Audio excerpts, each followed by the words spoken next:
Keeper of the Lost Cities Flashback, Chapter 18. With both of us, Fitz asked, his brain processing the news way faster than Sophie's. She was too stuck on the irony. After weeks of her begging for a meeting, Finton was dropping one right in her lap, right when she'd decided that talking to him would waste time and mess with her head. Not to mention the fact that she was currently stuck on bed rest. Yes, Magnate Leto told him. In fact, he requested each of you by name. He also asked that you come alone, but that won't be happening. Given the attack and the possibility that the Neverseen still have a means of tracking you, there's no way you're going anywhere near Finton without your bodyguards. The Council is hoping that Sandor will be able to exclude the other members of your security detail to keep things simpler. But we'll figure that out if you decide to commit to the meeting. Why wouldn't we? Fitz asked, glancing at Sophie. But her mind was focused on a different question. Why now? That was my first thought as well, Magnate Leto told her. And sadly, the answer is, we don't know. Do you think it has something to do with the attack? She wondered. I asked the Council the same thing. Apparently he's made no mention of it, and I'm honestly not sure how he would know. His only contact is with his guards, and none of them have been told that the attack occurred. Unless the Neverseen planned the attack before Finton was arrested, Sophie reminded him. If they had really targeted her and Fitz because of their telepathy, the Neverseen could have planned the assault before the moment they put Alvar in that cell. I could totally see them doing that, Fitz agreed. So could I, Elwyn added. Sorry, should I not have been listening? If I didn't want you to hear us, I would have asked you to leave, Magnate Leto assured him. You've already proven yourself more than trustworthy with my secrets. Elwyn grinned. So many things make sense now. Wait, does that mean Elwyn knows? Sophie asked, stopping there in case she was wrong. But Magnate Leto nodded. Given my need to remain in this form while you're here, I decided it was time to clue him in to one of the other roles I play. There's more than one? Elwyn asked. How do you keep it all straight? Not as well as I used to. The catch in his voice broke Sophie's heart.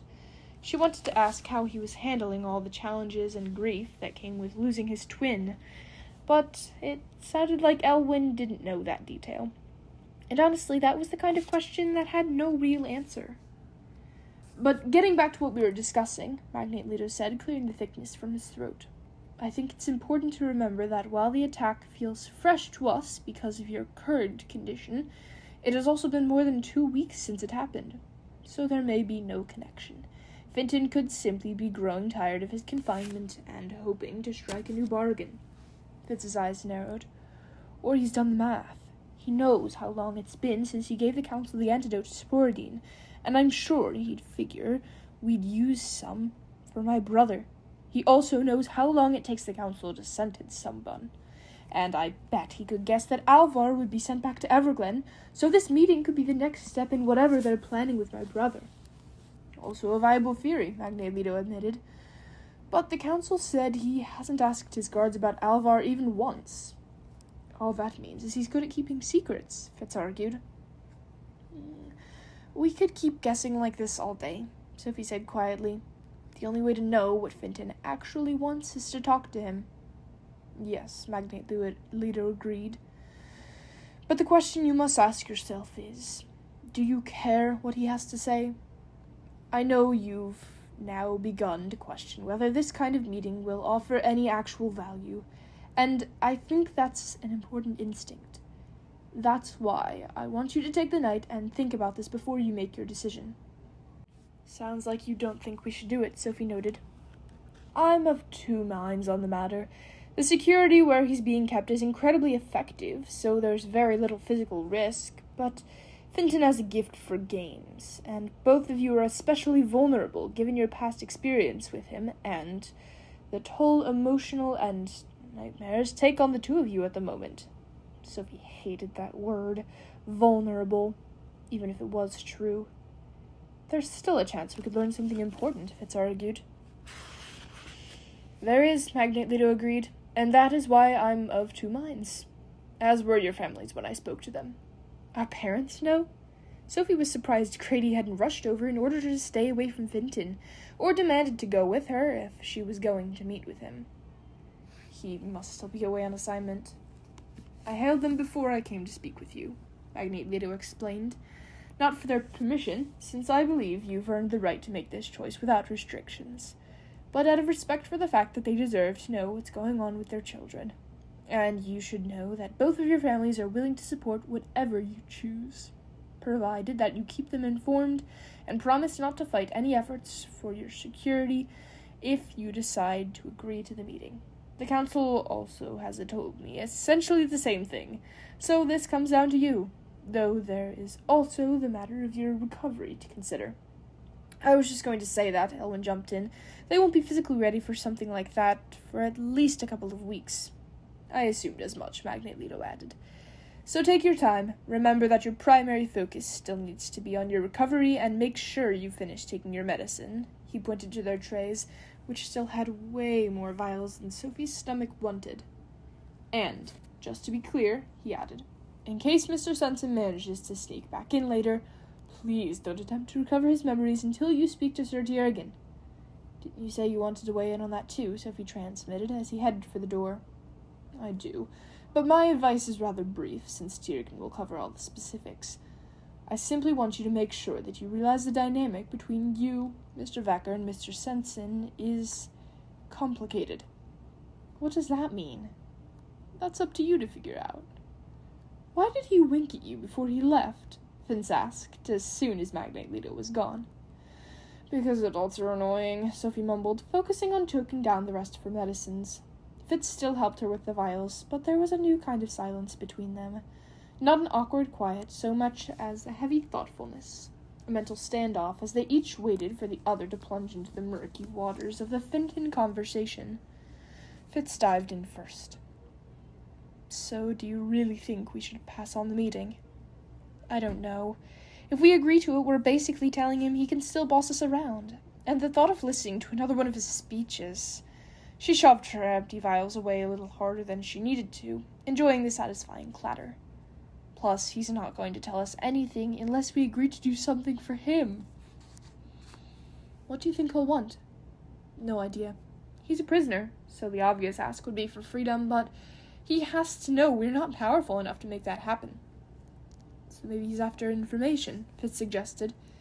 Then why ask for us? Why not demand to meet with the council or someone from the Black Swan? Especially since he's made such a point to keep telepaths away. Why demand to meet with two cognates? Yeah, that doesn't make sense unless... He sat up straighter, setting his own empty tray aside. Do you think it's because we're the ones who healed him? He interrupted you last time so he could escape. What if that left a little bit of damage?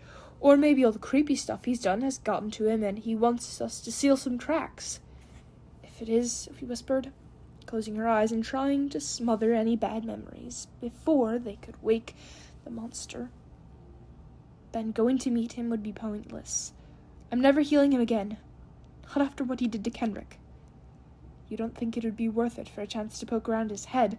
We're stronger now. Not strong enough, Fitz. Look at how badly we lost to Gethin, and that was before we had Echoes to deal with.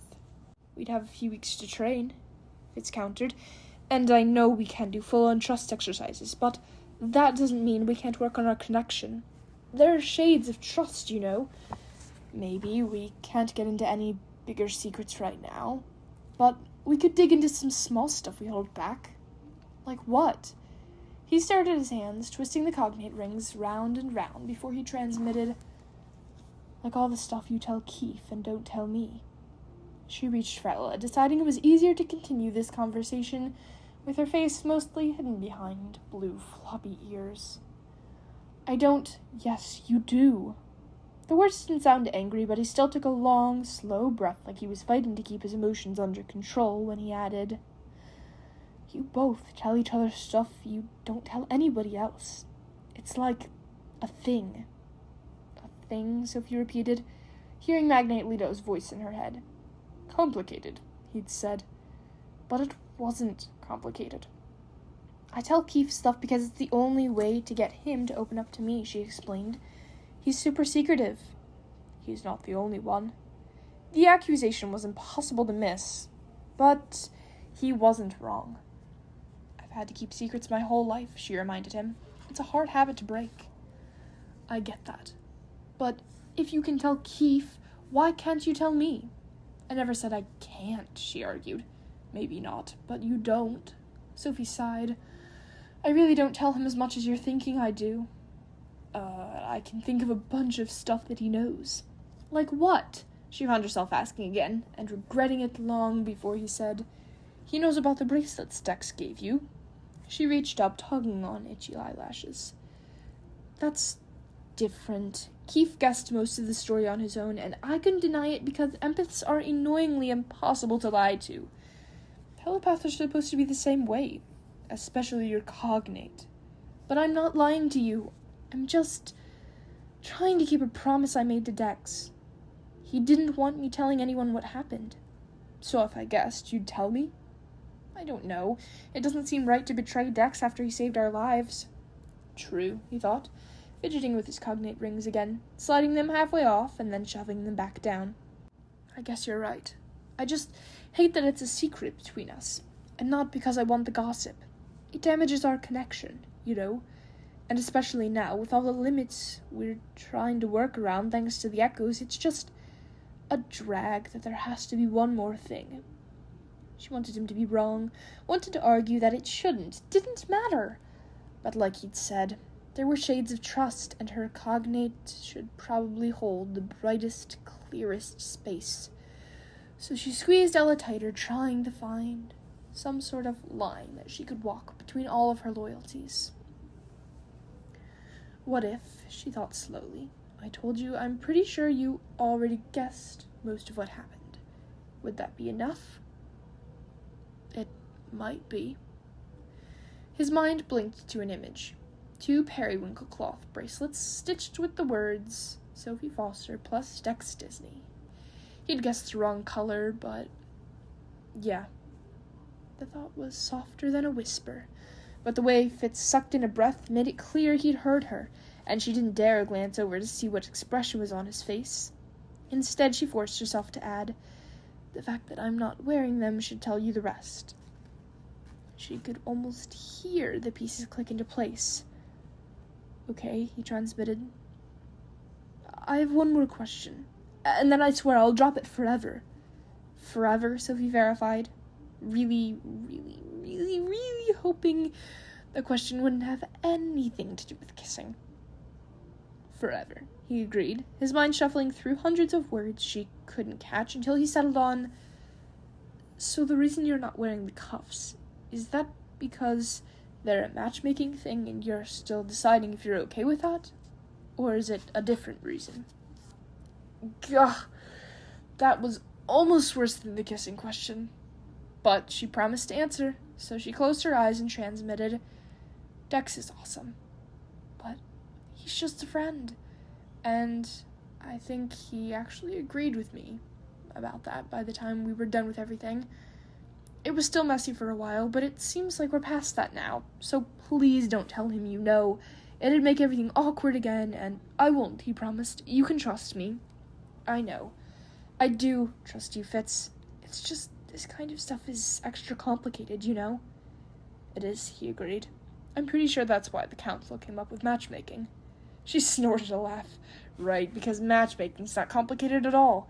It's not super messy having strangers give you a list of people you're allowed to marry. Nope. Fitz looked away. Sounds like you're leaning toward not registering. I'm not leaning toward anything, she promised. I seriously have no idea what to do. She couldn't deny a small part of her desperately wanted to find out who would end up being on her match lists. The same part that had a feeling the winnowing galas would be kind of fun. She was sure there'd be awkward and embarrassing, but it had to be like going to prom. Only 1,000,000 times prettier and cooler and fancier because that's how the elves rolled. But at the same time, the whole matchmaking process sounded so unnatural. She understood why the elves had created the system, given that their indefinite lifespan and ageless appearance made the chance of distant relatives accidentally ending up together a really gross possibility. And they were also trying to match people on a genetic level so that their kids would have the best shot at manifesting powerful abilities, and so the elven gene pool would be as strong and diverse as possible. But none of that was very romantic, and she really didn't like the idea of having that part of her life controlled. And sometimes the process was super unfair. Dex and his siblings had been looked down on their whole lives because their dad was talentless, and that made him a bad match. And Brant had joined the Neverseen because he and Jolie were a bad match too, since pyrokinesis was forbidden. "You're overthinking it," Fitz told her, and her heart jumped into her throat as she realized he probably overheard that entire mental monologue. "But I get it. It's a big decision." "It is," Sophie agreed. "I'm super glad I'm only a level 4, and I have another year before I have to deal with it." "Yeah." "What?" she asked, because it hadn't been an "I'm agreeing with you" kind of yeah. It was the kind of yeah that usually got followed with something like, "So funny story." "It's nothing," Fitz told her, but it was definitely something. "Weren't you the one who was just getting on me for holding little things back?"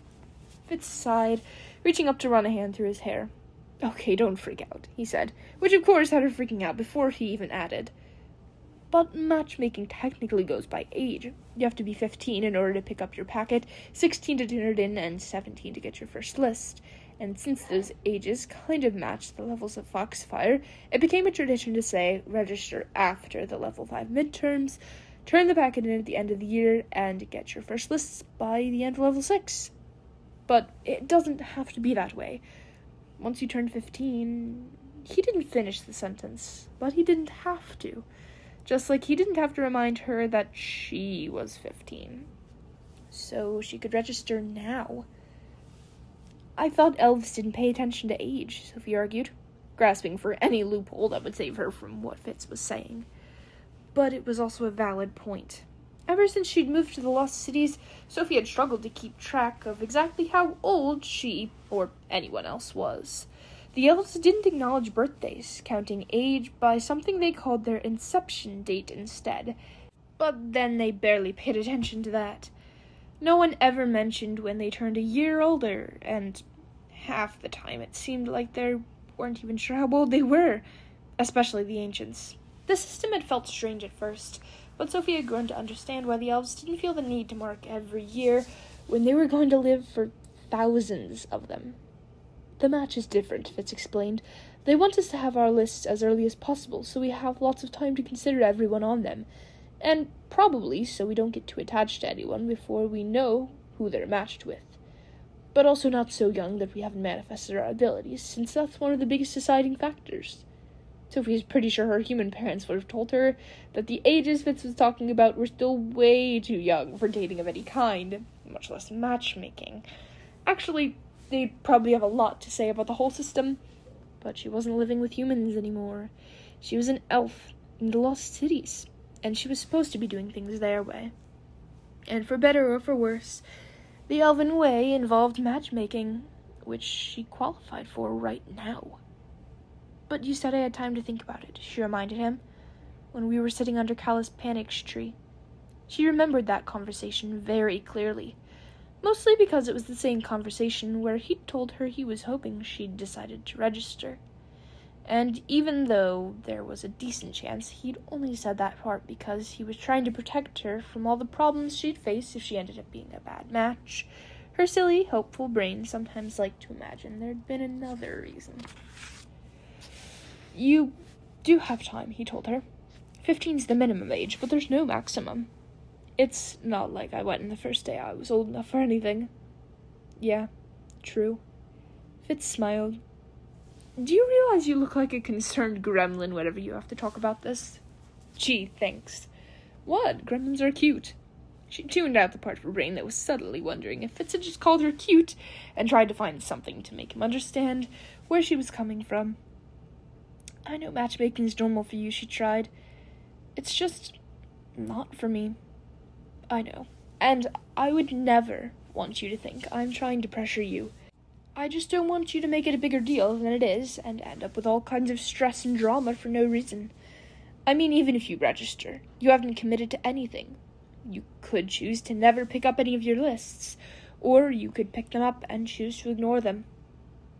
I guess, but won't I show up on other people's lists, even if I don't get mine? Yeah, but it's not like you'd be obligated to date anyone. No, but it'd be super strange knowing there are people out there being told we'd be a good match. Well, what if you liked some of them, though? Wouldn't that end up being a good thing? Yes. The silly, hopeful part of her brain wanted to scream, but she forced that part to be quiet.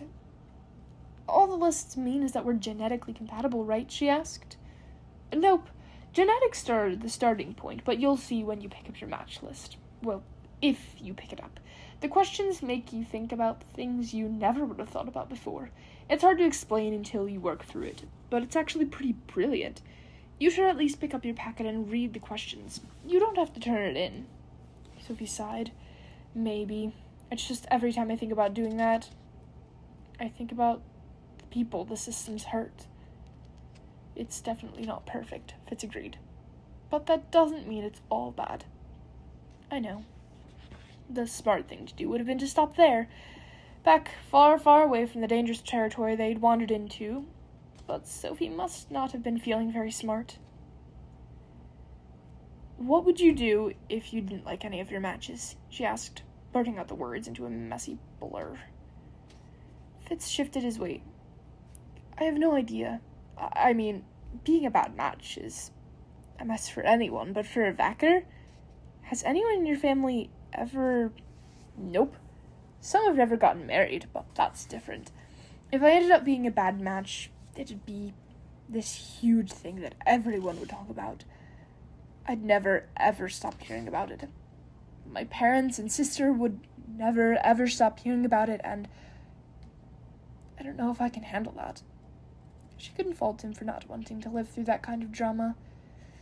But he'd also shown a big, glaring spotlight on something she hadn't let herself think about. She'd been so worried about confessing her crush and wondering whether or not he might even like her that way that she'd never realized, even if he did, it might not matter. Not if her name wasn't on one of his match lists.